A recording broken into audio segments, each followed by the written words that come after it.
last video, you would have learned all about the sub-party process, which is one of the final steps leading up to creating the estimate for your construction project. Once we've gotten through all of that, like we mentioned in the last video, it's time for the construction agreement and getting ready to actually start your project. Throughout our entire process, we really make an honest effort to stay in constant communication. After signing your construction agreement and leading up to your project start date, you will receive a series of emails from me that will talk about tips, tricks, and bits of advice to get ready for your construction to start. As mentioned in previous videos, before this point, you will have received the Better Builders Project Handbook. This handbook will be a huge resource for you from beginning to end of your project. It should answer most of your basic questions, but if it doesn't, it'll tell you exactly who to contact to ask your questions. While the handbook covers every odd and end we thought might be helpful to you along the way, we're going to talk about some of the key points here today. While we get ready to start the actual physical work on your project, there is a ton going on behind the scenes. One of the first things that's happening is your project manager is being assigned and has begun familiarizing themselves with the ins and outs of your specific project. As the official project start date draws near, we will set up a time to have the on-site pre-construction handoff meeting. This is when we introduce you in person to your project manager.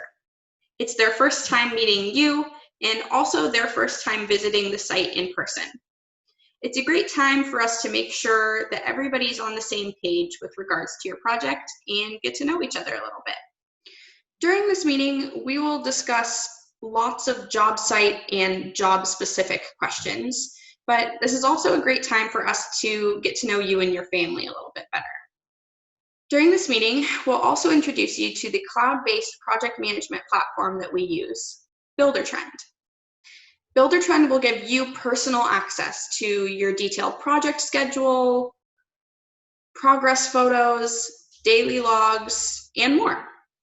Now I'd like to introduce you to one of our project managers, Chris Bergman. Chris, as a project manager, what are some of your biggest takeaways from this first on-site meeting with the homeowner? Well, we come with a detailed checklist where we find out, where we ask where the dumpster goes, where we can put a key box location, what days of the week we have for trash pickup. We ask whether there's other folks that are going to be on site that aren't members of the family, like a cleaning crew or landscapers and things like that. Even though this meeting's primary goal is to gather information such as what's on our detailed list, we get to know more about the schedule, about your schedule. Are you early or late risers in the morning? We get to know your dog's name, get to know your kids' names, and we get to flesh out things like is there one request that, if not adhered to, would be super annoying or inconvenient to you? This is the meeting where we find comfort in each other. After all, we are moving into your space. We also get a sense of your level of involvement, who the decision maker could be in the family, or if it's oftentimes it's a collaborative or joint decision on certain aspects, of whether it's design or placement or finishes. This meeting is one of the first steps in building trust before we help you realize your vision.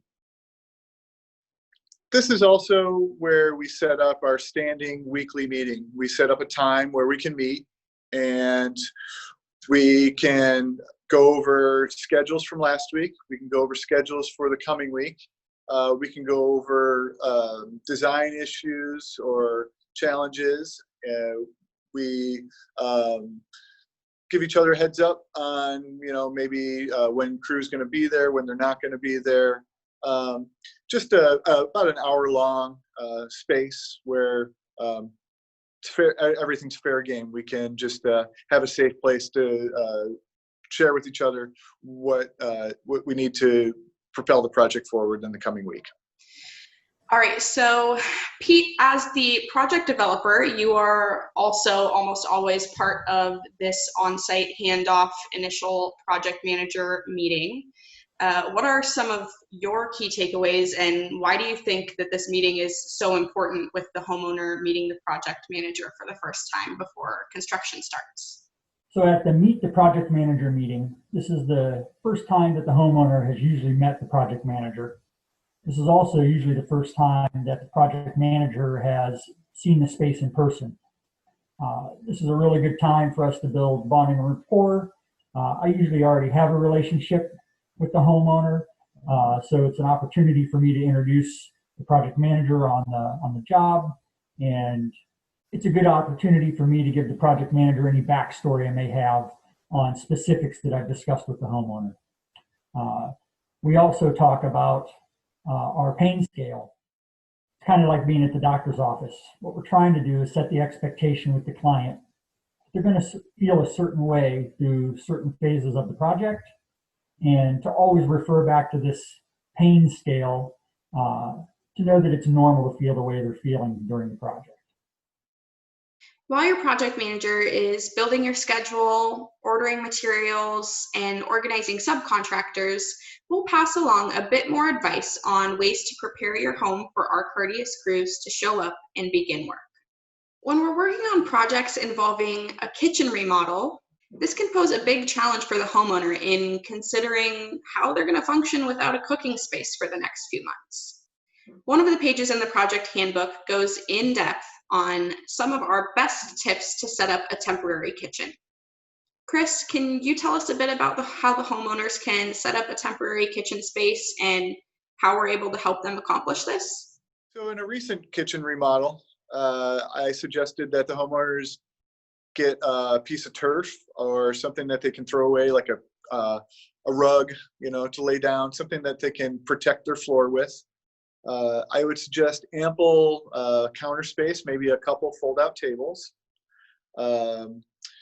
Using a microwave more, just to keep things clean.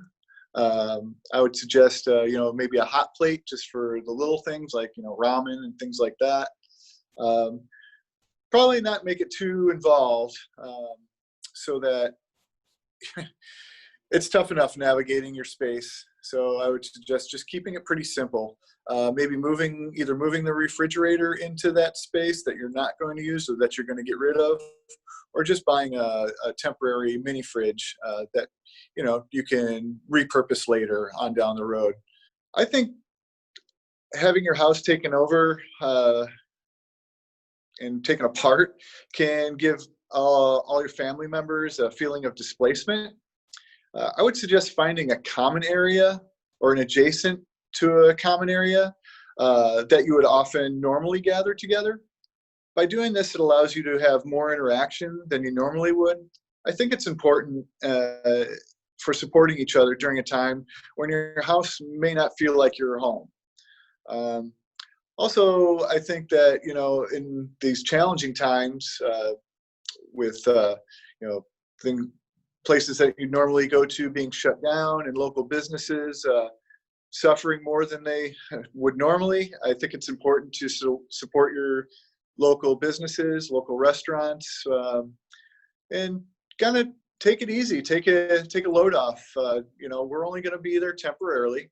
We're not going to be there forever. So, maybe do some takeout, maybe do some delivery, do more than you normally would, and just get a flavor for what's available out there and enjoy yourself.